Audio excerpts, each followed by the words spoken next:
वसई गांव के जो लोग हैं, हमने 41 बिल्डिंग का मुद्दा दमखम से लड़ा था। इस गांव में जो हमारे हरित वसई को डैमेज करने का जो प्लान पे काम कर रही भारतीय जनता पार्टी, इस पे भी और जोर शोर से आंदोलन करेंगे। रिजर्वेशन जो चेंज हुआ है उसका विरोध राजन नाईक जी ने अपने पत्र देकर किया, उसके ठीक आसपास ही स्नेहा दुबे पंडित जी ने किया। तो उनको पता ही नहीं था, आप कैसे उन पर आरोप लगा रहे हैं? यदि आपको घास गांव में डंपिंग ग्राउंड का विरोध करना है तो आप सच में करना चाह रहे हैं कि विरोध करने की नौटंकी कर रहे हैं? ये जो विरोध करने की नौटंकी है, मुझे ये पता नहीं था, मुझे वो पता नहीं था कि राहत इंदौरी साहब का वो शेर है कि लगेगी आग तो आएंगे कई घर जद में, यहाँ अकेले मेरा मकान थोड़े हैं। तो जब भूमि पुत्रों तक पहुंच गया तो मैं हाथ जोड़ के सभी से बोलना चाहता हूँ, ये पर प्रांतीय और भूमि पुत्र का जो डिवीजन है बिल्कुल बंद कर दीजिए। हमारे पास सिर्फ एक दुश्मन है, उसका नाम है भ्रष्ट जनता पार्टी। नमस्कार, मैं सचिन दीक्षित। इस वक्त मैं मुख्यालय के सामने खड़ा हूँ, वसई विरार महानगर पालिका के मुख्यालय के ठीक सामने। कांग्रेस के लोगों ने आज आंदोलन किया था। आंदोलन का मुख्य मुद्दा जिस प्रकार से गुपचुप तरीके से परिपत्र जारी हुआ, राजपत्र जारी हुआ, उसमें डंपिंग ग्राउंड और एसटीपी को 41 इमारत जहां पर बनी थी, जहां टूटी थी, जहां ध्वस्त हुआ, विनाश हुआ, वहां से हटाकर डंपिंग ग्राउंड गासगांव और उसके आसपास के परिक्षेत्र में डाला। उसका आंदोलन के रूप में आज विरोध करने के लिए कांग्रेस पार्टी आई थी। आइए हम बातचीत करते रवि भूषण जी से। रवि भूषण जी की कांग्रेस के ऐसे कार्यकर्ता हैं, जब बोलते हैं तो चुभती है बात सत्ता पक्ष को। रवि जी क्या कहेंगे जिस तरीके से आंदोलन हो रहा है? 41 इमारत के लोग रहवासी वहाँ से सब बेघर हो चुके हैं। इस संपूर्ण प्रकरण पे आज आंदोलन क्या कहेंगे? देखिए, 41 बिल्डिंग जब टूटी थी उस समय मैंने काफ़ी अपना आक्रोश प्रदर्शित किया। उसका उद्देश्य यही था कि महानगर पालिका का और जो विधायक जो बने, जिनको जनता ने शक्ति दी, अपनी शक्ति का सदुपयोग करेंगे। लेकिन वैसा कुछ हुआ नहीं जैसा मेरा अंदेशा था। हमारे पुराने वीडियो में भी देखिएगा, मैंने बोला था कि भारतीय जनता पार्टी का जो सत्ता है वो यहाँ की सेटलमेंट की राजनीति का नया इतिहास लिखेगा, और वो सच साबित हुआ ये कि अभी जो बोलने में आ रहा है कि चुपचाप से एक निकाल दिया गया एक डॉक्यूमेंट, और रिजर्वेशन जो है 41 बिल्डिंग से हटा के घास गांव के तरफ कर दिया गया है। तो भाई ऐसा क्यों किया गया है? वसई गांव के जो लोग हैं, हमने 41 बिल्डिंग का मुद्दा पूरे दमखम से लड़ा था। घास गांव में जो हमारे हरित वसई को डैमेज करने का जो प्लान पे काम कर रही भारतीय जनता पार्टी, इस पे भी और जोर शोर से आंदोलन करेंगे। पार्टी के आप कह रहे हैं, आरोप लगा रहे हैं, उनकी विधायिका, उनके विधायक, उनको पता ही नहीं था। उन्होंने हाल ही में पत्र इसका विरोध कर दिया है। 28 तारीख का पत्र, इस डंपिंग ग्राउंड रिजर्वेशन जो चेंज हुआ है उसका विरोध राजन नाईक जी ने अपने पत्र देकर किया, उसके ठीक आसपास ही स्नेहा दुबे पंडित जी ने किया। तो उनको पता ही नहीं था, आप कैसे उन पर आरोप लगा रहे हैं? देखिए, मैं फिर से वही बात रिपीट करना चाहता हूँ कि जब आप, क्या होता है कि आप सच में कुछ करना चाहते हैं, यदि आपको घास गांव में डंपिंग ग्राउंड का विरोध करना है तो आप सच में करना चाह रहे हैं कि विरोध करने की नौटंकी कर रहे हैं? ये जो विरोध करने की नौटंकी है, मुझे ये पता नहीं था, मुझे वो पता नहीं था, इनको स्पष्ट रूप से सब कुछ पता था, इनकी जानकारी में किया गया है। ऐसा थोड़ी है कांग्रेस भारतीय जनता पार्टी के लोगों को आज शाम तक क्या कर रहे हैं उनका रिपोर्ट उनको देना पड़ता है।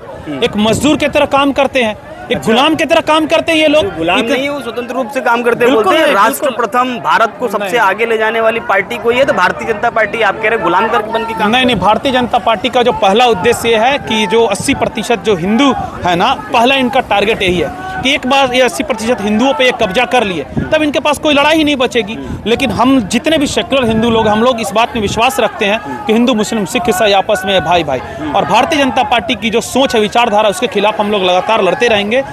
अभी 41 बिल्डिंग और घास गांव पे आता हूं कि राहत इंदौरी साहब का वो शेर है कि लगेगी आग तो आएंगे कई घर जद में, यहाँ अकेले मेरा मकान थोड़े हैं।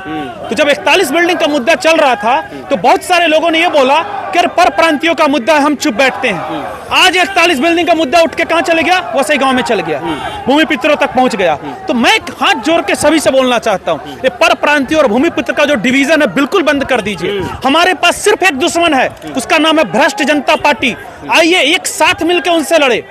और वसई विरार में जो गिद्ध हैं, जो वसई विरार की खुली जमीन पे अपना तो विरोध किया है इस डंपिंग ग्राउंड और एसटीपी का जो रिजर्वेशन हुआ है, उन्होंने भी पत्र दिया है। उन्होंने कहा कि हटाइए और मुद्दत बढ़ाइए, जो ऑब्जेक्शंस देना है उसके लिए मुद्दत भी मांगी है, समय भी मांगा है। तो कहीं ना कहीं वो भी तो विरोध कर रहे हैं दीक्षित जी। लेकिन इसकी शुरुआत तो उनको तभी कर देनी चाहिए था ना, जब 41 बिल्डिंग टूट रहे थे, तब तो एकता का प्रदर्शन होता। 20 तारीख को पत्र दिया जाता है उनको महानगर पालिका के द्वारा, बताया जाता है कि 411 सर्वे नंबर पर आने वाला है घास गांव, उनकी जानकारी। भारतीय जनता पार्टी बहुत बड़े मिशन पे काम कर रही है, जैसा कि मुझे मालूम है। कुछ ही दिनों बाद हर भारतीय जनता पार्टी का कार्यकर्ता एक बिल्डर बन जाएगा, वो भी अनाधिकृत बांधकाम का बिल्डर बनने में परिवर्तित होने जा रहा है। आरोप बड़ा लगा रहा है। ये बड़ा आरोप इसलिए लगा रहा हूँ क्योंकि वो विरोध करने की नौटंकी करते हैं। यदि वो विरोध करते तो सबसे पहले CAG ऑडिट लाते। ये कभी भी किसी भी बड़े भ्रष्टाचारी पे आज तक कोई कार्रवाई क्यों नहीं कर रहे हैं? ED की रेड क्यों नहीं डाल रहे हैं? क्यों नहीं डाल रहे हैं? MPID एक्ट के तहत जो भी 41 बिल्डिंग के जो भी डेवलपर थे, बिल्डर थे, उनके ऊपर क्यों नहीं ये लोग FIR करवा रहे हैं? ये जवाब, और ये सब जवाब जब भारतीय जनता पार्टी ये काम नहीं कर रही तो इसका मतलब ये है कि सेटलमेंट की राजनीति में भारतीय जनता पार्टी का खुलेआम हाथ है। और वही कहना पंडित साफ तौर पे कहती है कि एक ईंट भी कहीं लगे अनाधिकृत रूप से तो पहले शिकायत करे जाकर। नहीं होना चाहिए अनाधिकृत बांधकाम, नहीं होना चाहिए शहर में ध्वस्तीकरण, विनाशकारी योजनाएं नहीं लाई जाएंगी, विनाशकारी काम नहीं होंगे। साफ तौर पर खुलेआम कह रही हैं, आप उनका विरोध कर रहे हैं कि नहीं? वो देखिए क्या है कि लोग बोल रहे हैं ना, इनका जैसे नरेंद्र मोदी जी भी बहुत बोलते हैं, है ना, हाथी के दांत जो होते हैं ना, दिखाने के कुछ और होते हैं, खाने के कुछ और होते हैं। नरेंद्र मोदी जी और अमित शाह ने क्या बोला था? शेयर मार्केट खरीदो, राजा बन जाओगे। हाँ, 80 लाख करोड़ डूब गए, रिटेलर के भिखारी बना दिए। तो भारतीय जनता पार्टी जो बोलेगी ठीक उसका उल्टा करेगी। इनके बोलने पे मत जाइए। भारतीय जनता पार्टी ने बोल दिया जनता का भला करेगी, मतलब जनता का जरूर कुछ बहुत बड़ा बुरा करने वाली है। ये मिल के काम करेगी। ये क्यों नहीं बिल्डर लॉबी के खिलाफ कोई एक्शन ले रही है? क्या एक बिल्डर के ऊपर FIR हुआ? क्या एक बिल्डर के ऊपर FIR हुआ? और क्या परिवर्तन जी? भारतीय जनता पार्टी के लोग परिवर्तन का डंका पे, क्या परिवर्तन का पहली सीढ़ी क्या है? परिवर्तन की पहली सीढ़ी ये है भाई कि जो भ्रष्ट अधिकारी है उसको उठा के फेंको महानगर पालिका से। नहीं, आप ये कहना चाहते हैं अगर जो यहाँ के नगर रचना के अधिकारी हैं रेड्डी साहब, उन्होंने परिपत्र निकाला तो उनको सस्पेंड करिए या उन पर कार्रवाई करिए, ऐसा? या आयुक्त जो है, रेड्डी जो है भ्रष्टाचार के गोल्ड मेडलिस्ट हैं। अच्छा। वसई विरार का बच्चा जानता है, इसमें कुछ नया नहीं है। ये दोनों विधायक को नहीं मालूम है क्या? नहीं मालूम, बिल्कुल मालूम है। अब उनके साथ ये सेटिंग कर रहे हैं, अपनी केमिस्ट्री बिठा रहे हैं कि एक बार इनकी केमिस्ट्री बन गई तो रेड्डी जी से जो चाहे वहां जैसे चाहे करवाएंगे। क्यों नहीं? सबसे पहले परिवर्तन की पहली सीढ़ी, मैं बार बार रिपीट करता हूं, आप रेड्डी को उठा के फेंकिए, अनिल कुमार पवार जी को उठा के फेंकिए। पुलिस में परिवर्तन करना है, पूर्णिमा चौधरी जी को हटाइए यहाँ से। क्या कर इतना दिन से? बहुत सारे थानेदार यहाँ बैठे हुए, क्या कर इतना दिन से? सबको हटा के फेंकिए। जब फ्रेश ऑफिसर आएगा उसके ऊपर फ्रेश रिस्पॉन्सिबिलिटी होगी, तब वो फ्रेश काम करेगा, तब वो कुछ नया करेगा। कुछ भी नया संभव नहीं है जब तक कार्यपालिका में आप कुछ नया नहीं करेंगे। तो परिवर्तन की नौटंकी कर रही भारतीय जनता पार्टी, बच्चों वाली राजनीति कर रही है।